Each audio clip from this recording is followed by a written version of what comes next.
ಆಜಿ ಮಸಾಲಾ ಎಂತ ಅಡಿಗೆಯ ರುಚಿಯಾಗೋ ರಹಸ್ಯವು 20 ರೂಪಾಯಿ. वो हम लोग उठाएंगे.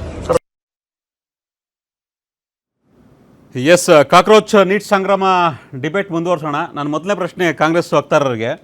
ಫರ್ಜಾನ್ ಅವರೇ, ಕಳೆದ 40 ದಿನಗಳಿಂದ ಈ ನೀಟ್ ವಿಚಾರವಾಗಿ ಬಹುದೊಡ್ಡ ಚರ್ಚೆ ಆಗ್ತಾ ಇದೆ. ಈ ನೀಟ್ ವಿಚಾರವನ್ನು ಇಡೀ ದೇಶಾದ್ಯಂತ ಚರ್ಚೆ ಮಾಡೋದಕ್ಕೆ ಅಥವಾ ಪ್ರಧಾನವರ ರಾಜೀನಾಮೆಗೆ CJPಯವರು ಸಾಕಷ್ಟು ಪ್ರತಿಭಟನೆ ಮಾಡ್ತಾ ಇದ್ದಾರೆ, ಆಗ್ರಹವನ್ನು ಮಾಡ್ತಾ ಇದ್ದಾರೆ. ಎಲ್ಲ ಒಂದು ಕಡೆ ನಿಮ್ಮ ಕಾಂಗ್ರೆಸ್ ಮಾಡದೇ ಇರೋ ಕೆಲಸವನ್ನು ಕಾಕ್ರೋಚ್ ಮಾಡ್ತಿದೆಯಾ? ನಮಸ್ಕಾರ.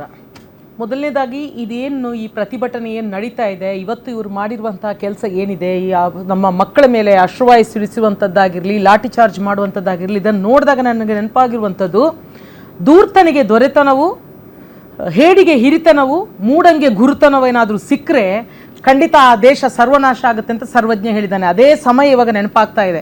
ನಾವು ಕಾಂಗ್ರೆಸ್ ಅದರ ಬಗ್ಗೆ ಏನು ಪ್ರತಿಭಟನೆ ಮಾಡಬೇಕು, ಏನು ಯುವ ಶಕ್ತಿಗೆ ಏನು ಶಕ್ತಿ ತುಂಬಬೇಕು, ಛತ್ರೋಂಕಿ ಗೂಂಜ್ ಅನ್ನುವಂಥ ಒಂದು ಅಭಿಯಾನವನ್ನು ಸೃಷ್ಟಿ ಮಾಡಿದ್ದೀವಿ. ಆದರೆ ಇಲ್ಲಿ ಪ್ರಧಾನ ಸಮಸ್ಯೆ ಅದಲ್ಲ. ಇವಾಗ ನಾವು ನೋಡಬೇಕಾಗಿರುವ ನೋಟ ಏನಂತ ಹೇಳಿದರೆ, ಇದೇ ಈ ಮೋದಿ ಸರ್ಕಾರ ಅಧಿಕಾರಕ್ಕೆ ಬಂದಿರುವಂತಹದ್ದು ಮಕ್ಕಳಿಗೆ, ಯುವಕರಿಗೆ, ಯುವತಿಯರಿಗೆ 2 ಕೋಟಿ ಉದ್ಯೋಗಗಳನ್ನು ವರ್ಷ ಪ್ರತಿ ಸೃಷ್ಟಿ ಮಾಡ್ತೀವಿ. ಕಳೆದ ಬಜೆಟ್ನಲ್ಲಿ 4 ಕೋಟಿ ಯುವ ಶಕ್ತಿಗೆ ಸ್ಕಿಲ್ ಡೆವಲಪ್ಮೆಂಟ್ ಮಾಡ್ತೀವಿ, ಕೌಶಲ್ಯ ಅಭಿವೃದ್ಧಿ ಮಾಡ್ತೀವಿ ಅಂತ ಹೇಳಿ ಬಂದವರು ಇವರು. ಇವತ್ತು ನಿರುದ್ಯೋಗ ಪ್ರಮಾಣ ಯಾವ ಪ್ರಮಾಣದಲ್ಲಿದೆ ಅಂತ ಹೇಳಿದರೆ, ಪೀರಿಯಾಡಿಕ್ ಲೇಬಲ್ ಸರ್ವೆ ಫೋರ್ಸ್ ಏನಿದೆಯಲ್ಲ ಅದರ ಪ್ರಕಾರ 9.9 ಅತ್ಯಂತ ತಳಕಚ್ಚಿದೆ.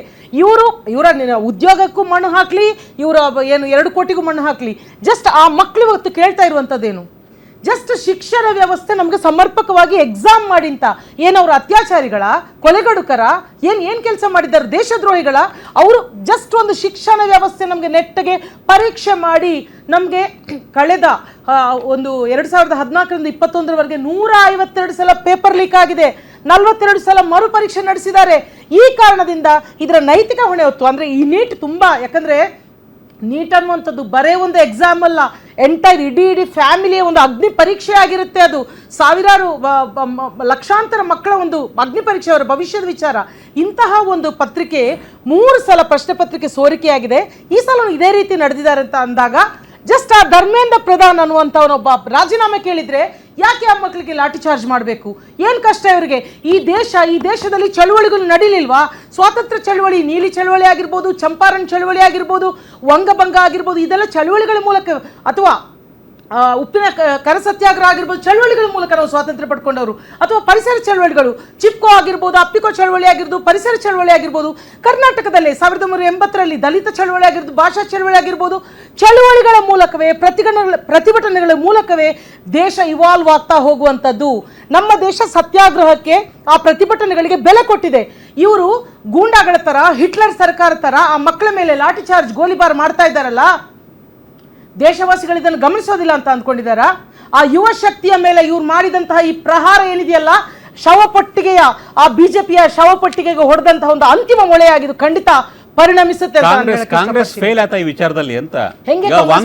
ವಾಂಗ್ಚುಕ್ ಕಳೆದ 22 ದಿನದಿಂದ ಪ್ರತಿಭಟನೆ ಮಾಡಿದ್ರು, ಯಾರು ಕೂಡ ಸಪೋರ್ಟ್ ಮಾಡಲೇ ಇಲ್ಲ ಕಾಂಗ್ರೆಸ್ ಅವರು. ಪ್ರತಿಭಟನಾ ಸ್ಥಳಕ್ಕೆ ಯಾರು ಹೋಗ್ಲಿಲ್ಲ ಅಂತ ಇಲ್ಲ. ನೋಡಿ, ಸ್ಟಾರ್ಟಿಂಗ್ ಅಲ್ಲಿ, ಪ್ರಾರಂಭದಲ್ಲೇ ಆ ಥರ ಆದಾಗ ಕೆಲವೊಂದು ರಾಜಕೀಯ ವಿಚಾರಗಳು ಅದನ್ನು ತಿರುಚುವಂಥದ್ದು, ಅಥವಾ ಆ ಮಕ್ಕಳ ನಿಜವಾದ ಆಸಕ್ತಿ ಏನಿದೆ ಅದನ್ನು ಇವ್ರು ಮತ್ತೆ ಶುರು ಮಾಡ್ತಾರೆ. ಇವ್ರು ಮಾಡಿಸ್ತಾ ಇದ್ದಾರೆ ಅಂತ ಅದು ವೆರಿ ನ್ಯಾಚುರಲ್ ಆಗಿ ಇಂಟರ್ನ್ಯಾಷನಲ್ ಮೀಡಿಯಾಗಳು ಇವತ್ತು ಗಮನಿಸ್ತಾ ಇದ್ದಾವೆ. ದೇಶದ ಮೀಡಿಯಾಗಳ ಬಾಯಿಗೆ ಏನು ಹಾಕಿದ್ದು ಗೊತ್ತಿಲ್ಲ, ಬಟ್ ಕೆಲವರು ಬಾಯಿ ಬಿಟ್ಟಿದ್ದಾರೆ. ಅಂತಾರಾಷ್ಟ್ರೀಯವಾಗಿ ಎಲ್ಲರೂ ಗಮನಿಸ್ತಾ ಇದ್ದಾರೆ. ಹಾಗೆ ಖಂಡಿತವಾಗ್ಲೂ ಎಲ್ರಿಗೂ ಗೊತ್ತಾಗ್ತದೆ ಏನು ಸತ್ಯ ನಡೀತಾ ಇದೆ. ಮತ್ತು ಆ ಮಕ್ಕಳು, ಅಲ್ಲಿ ನಿಜವಾದ ಮಕ್ಕಳು, ಅವ್ರು ಕೇಳ್ತಾ ಇರುವಂಥದ್ದು ಏನು ಸ್ವಾಮಿ, ಒಂದು ಆ ಧರ್ಮೇಂದ್ರ ಪ್ರಧಾನ್ ರಾಜೀನಾಮೆ ಕೊಡಿಸಿ ಆ ನೀಟ್ನಲ್ಲಿ ಸತ್ತು ಹೋದ ಪ್ರಾಣತ್ಯಾಗದ ಮಕ್ಕಳಿಗೆ 1 ಕೋಟಿ ರೂಪಾಯಿ ಪರಿಹಾರ ಕೊಡಿಸಿ ಅಂತ ಹೇಳಿದರೆ ಅವ್ರ ಮೇಲೆ ಗೋಲಿಬಾರ್ ಮಾಡಬೇಕಾ? ಅವ್ರೇನು ಮಾರಕಾಸ್ತ್ರಗಳನ್ನು ತಗೊಂಡು ಬಂದಿದ್ರಾ? ಅಥವಾ ಇವ್ರಿಗೇನಾದರೂ ಹೊಡೆದ್ರಾ? ಪೊಲೀಸರ ಮೇಲೆ ಏನಾದರೂ ಕೈ ಮಾಡಿದ್ರಾ?